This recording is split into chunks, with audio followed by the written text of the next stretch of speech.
गांधी की सत्ता पे राहुल जी को अगर बिठाया हमने तो याद रखना वो कहती है कांग्रेस खत्म हो गई, ये कांग्रेस खत्म है।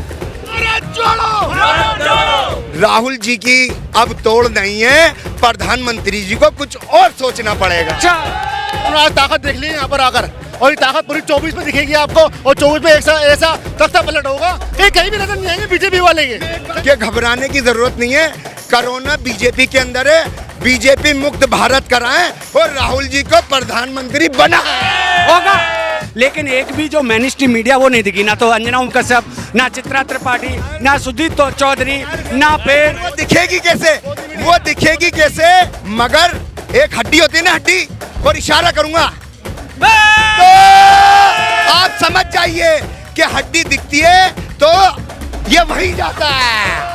सदन में तो मार्च, बाहर आके सफा मार्च, आपने देखा नहीं, कल ही की बात है। सबसे बड़ी बीमारी हमारे यहाँ बेरोजगारी, महंगाई, और जो चरम सीमा पर, और जो युवा सड़कों पर भटक रहा है और किसी प्रकार की उनके पास नौकरियां नहीं है। आज जो ये जन सैलाब दिखा है ना, ये जन सैलाब 2024 में राहुल जी के नेतृत्व में मोदी सरकार को उखाड़ फेंकेगी। तो हम ये बीजेपी वाले बोलते हैं कि ये तो कांग्रेस वाले बेरोजगार है, बाकी तो सबको रोजगार है। प्रधानमंत्री से कहना चाहता हूँ और उनके चमचों से कि आज पब्लिक जाग गई है। आज राहुल गांधी से पब्लिक जुड़ रही है तो कोरोना का सहारा लेना चाहते हैं। मैं और राहुल गांधी जी की यात्रा रोकना चाह रहे हैं, और अरे मेरे 200 रह गए, मेरे 300 रह गए, ऐसा होता है। वो वहीं पर ही पट्टे क्या करते हैं, ढक्कन खोला वहीं आड़ में, अरे क्या करो, अरे रैली तो खत्म, माल तो ले ले।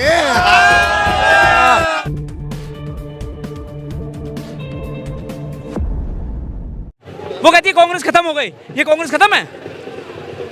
अगर कोई एक बंदा कहते हैं कांग्रेस खत्म है, क्या बीजेपी डर रही है इसलिए इस राहुल गांधी की पदयात्रा को खत्म करने की? कौन सा मुद्दा ऐसा है बताओ ना जो उठाने की कोशिश, कभी टी शर्ट को ले आते हैं, कभी अपना सूट नहीं दिखाता, अपना सूट दिखाया उसने 10 लाख का, नहीं दिखाया ना। कभी अपना चश्मा दिखाया उन्होंने, 2 लाख रुपए चश्मा पहनता वो। कभी 2000 के जो प्लेन में घूमता बताया मीडिया के अंदर उन्होंने? कभी नहीं बताया उन्होंने। 13.5 को सेंटर विस्टा क्या जरूरत थी, उस पैसे को गरीबों के लिए लगाता। रोजगार दिया उन्होंने, 2 करोड़ रोजगार बोली थी। कोरोना की, ये कोई कोरोना नहीं है। ये चीन ने अभी कल ही वाजे करा है कि ये कोई मेरी वीडियो नहीं है। अच्छा, क्या करना चाहते हैं ये लोग? आज राहुल गांधी से पब्लिक जुड़ रही है तो कोरोना का सहारा लेना चाहते हैं। मैं कहना चाहता हूं यहाँ के प्रधानमंत्री से, अपने प्रधानमंत्री से कहना चाहता हूं और उनके चमचों से कि आज पब्लिक जाग गई है। आप इस तरीके से कोरोना की हवा करोगे, लोग डर गए, साजिश कर रहे हैं, ये साजिश कर रहे हैं, लोग डर गए। पहले लोगों के बाद इन्होंने बेरोजगारी इतनी फैला दी है और महंगाई इतनी चरम पे कि पहले लोग परेशान हैं, और अब ये कोरोना का बहाना दे करके और लोगों के, दिल्ली के वासियों के दिलों में दहशत फैला रहे हैं और राहुल गांधी जी की यात्रा रोकना चाह रहे हैं। और हम ये कहते, बीजेपी वाले बोलते हैं कि ये तो कांग्रेस वाले बेरोजगार है, बाकी तो सबको रोजगार है। अगर मैं ये कहता हूँ, आपका ये छोटा चैनल यूट्यूबर है, फिर भी मैं आपका बहुत धन्यवाद पेश करता हूँ। अगर ये बड़ी मीडिया ढंग से दिखा दे कि हिंदुस्तान के अंदर कितनी बेरोजगारी है, तो अगर ये तख्त पे से ये सरकार ना हट जाए तो तुम्हारा जूता और मेरा सर। अच्छा, एक बात बताइए, जब मोदी जी कोई रैली करते हैं, अगर एम्बुलेंस को दिखाने की बात हो तो देश का पूरा मीडिया उनको कवर देता है, लेकिन आज लाखों की तादाद में आज जनता दिल्ली की सड़कों पर राहुल गांधी की पदयात्रा है, लेकिन एक भी जो मैनिस्ट्री मीडिया वो नहीं दिखी, ना तो अंजना ओम कश्यप, ना चित्रा त्रिपाठी, ना सुदीप चौधरी, ना फिर वो दिखेगी कैसे, वो दिखेगी कैसे? उनके तो बैंक बैलेंस तगड़े हो रहे हैं, तो वो राहुल के जी को क्या दिखाएंगे? वो तो जिनके पास से, ऐसा है, मैं अब शब्द नहीं बोलूंगा, मगर एक हड्डी होती है ना, हड्डी, और इशारा करूंगा तो आप समझ जाइए कि हड्डी दिखती है तो ये वहीं जाता है। अच्छा जी, इस हमारे सैकड़ों की तादाद में डोसा के अंदर आपने देखा कि, लेकिन आरोप लगाया है राहुल गांधी की यात्रा से कोरोना फैल रहा है। भाई साहब मैं क्या कह रहा हूँ, किसी ना किसी तरीके से राहुल जी की यात्रा रुके। वो स्वास्थ्य मंत्री क्या कह रहा है सदन के अंदर, 1 मिनट, स्वास्थ्य मंत्री क्या कह रहा है सदन के अंदर? अरे मैंने तो चिट्ठी लिखी है, रोकने को थोड़ी कहा है, तो कहीं ना कहीं तो डिफाल्टर है ना, कहीं ना कहीं तो है ना डिफाल्टर।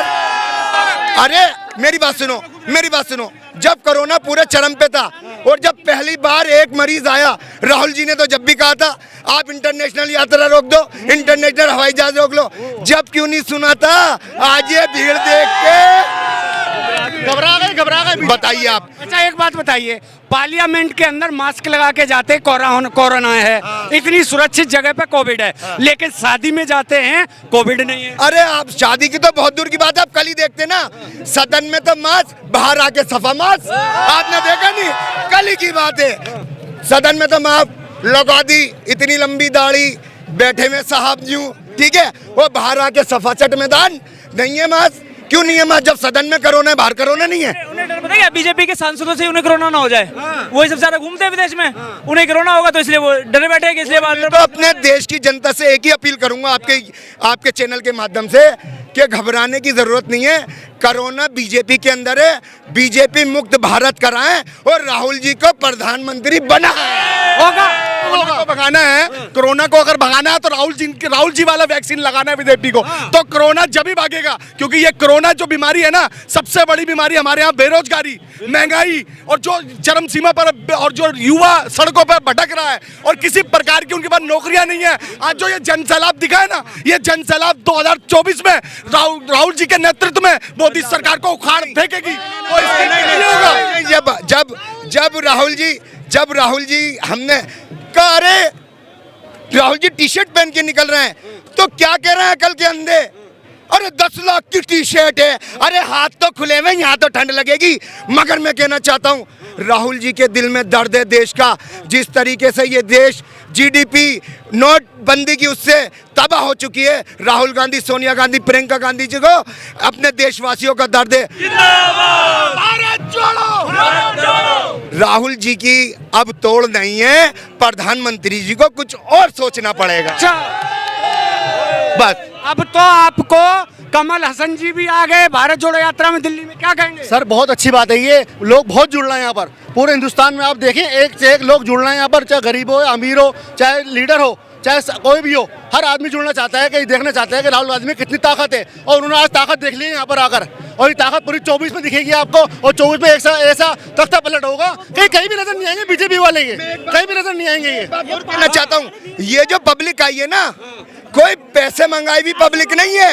आप बीजेपी की रैली कराइए, एक मिनट, आप बीजेपी की रैली कराइए, रैली खत्म होते थोड़ी देर बाद कहते हैं अरे मेरे 200 रह गए, मेरे 300 रह गए, ऐसा होता है।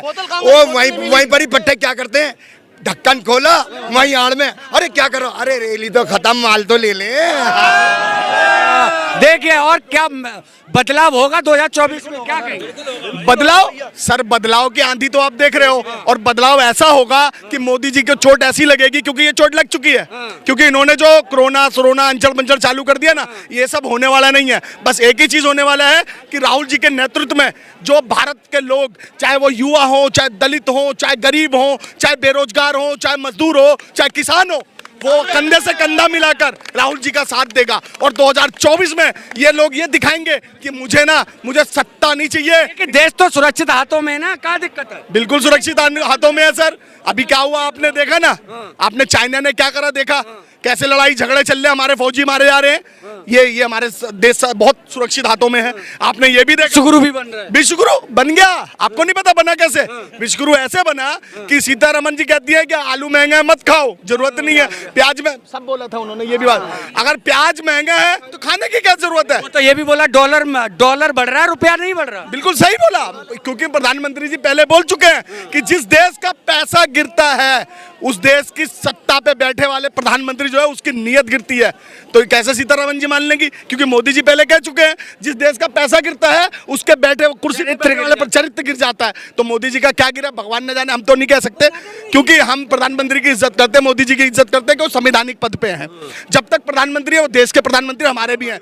लेकिन हम एक चीज ये कहना चाहते हैं आपके चैनल के माध्यम से, मैं एक सवाल पूछ रहा हूँ, हमेशा एक सवाल रहता था कपड़ों से पहचानेगा, राहुल गांधी की यात्रा में कौन कपड़े से पहचाने?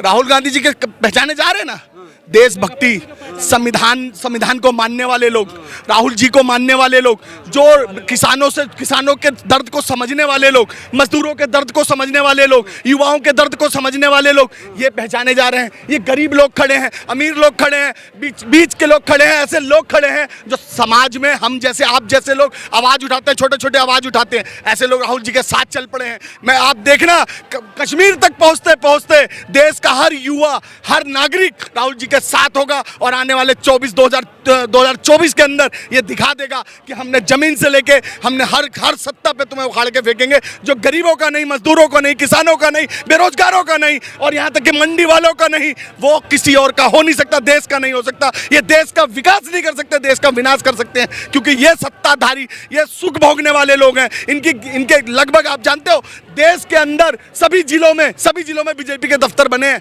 लॉकडाउन के बाद से, लेकिन कभी ये नहीं हुआ कि देश के किसानों का कर्जा माफ कर दिया जाए। और ये देखिए अभी राहुल जी ने क्या कहा कि हमारी सत्ता आएगी, सब 500 रुपए सिलेंडर होगा। आप लोग ये इशारा कर रहे हैं कि ये राजनीतिक जुमला है, लेकिन मैं कहता हूं जाके देखिए जो भी कांग्रेस के शासित प्रदेश हैं उसमें सब में हर चीज महंगाई कम है। अब 500 रुपए 1 तारीख से दोस्तों 500 रुपए हो जाएगा सिलेंडर। आप याद रखना दोस्तों, अगर दिल्ली के अंदर दिल्ली की सत्ता पे राहुल जी को अगर बिठाया हमने तो याद रखना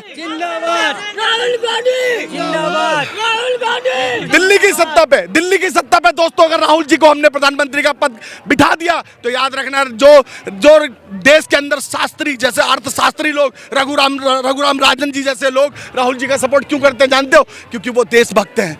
ऐसे लोग हमारे राहुल जी। बीजेपी तो सबसे बड़ी देशभक्त पार्टी है। हाँ, है ना देशभक्त पार्टी है ना। राहुल जी सबसे बड़ी देशभक्त पार्टी है। देशभक्ति में उन्होंने क्या करा? रेल बेच दिया देशभक्ति में। क्या करा? BSNL बेच दिया देशभक्ति में, ठीक है। उसके बाद जहाज बेच दिया, पोर्ट बेच दिया, सब कुछ बेच दिया, सिर्फ किस चीज के लिए? देशभक्ति में दोस्तों।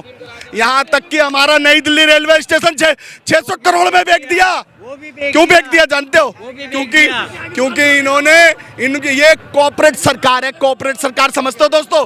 कॉर्पोरेट सरकार है ये कॉर्पोरेट सरकार। याद है NDTV का एक पत्रकार थोड़ा जो सच दिखाता भी था, तो अडानी को 28% शेयर बेच दिया गया ताकि ऐसे पत्रकारों को भी बाहर निकाल दिया जाए। और याद रखना दोस्तों, मैं तो आपको भी कहता हूं बच के रहना इनसे, कहीं हमें और आपको न डाल दिया जाए 2-2 सालों के लिए। जैसे एक की जमानत आप हुई, आप जानते हो उसकी जमानत आज हुई है। तो दोस्तों आवाज सुनिए दोस्तों, लास्ट बात मैं अपनी कह के ये बात खत्म करूंगा।